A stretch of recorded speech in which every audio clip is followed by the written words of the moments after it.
Aqui, ô, partilha mais um aqui. Vocês saem junto aqui, ó. Capricha.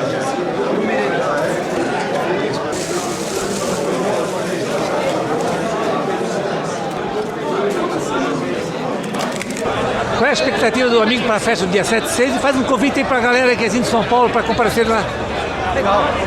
Nós vamos estar promovendo um evento dia 7 de junho para toda a galera dos curioseiros do Brasil inteiro. Nós estamos esperando aí em Jaraguá do Sul todos para que a gente possa se encontrar, quem sabe, fazer um evento novo evento que possa formar um calendário anual, que possa ser um espelho do que está se passando hoje aqui na Paeja do Lua todo ano, e isso seja assim uma forma de interagir, de criar um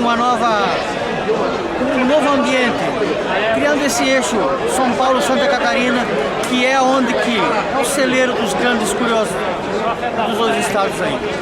Obrigado, que venham, e Jaraguá do Sul está de braços abertos para receber todos. Obrigado.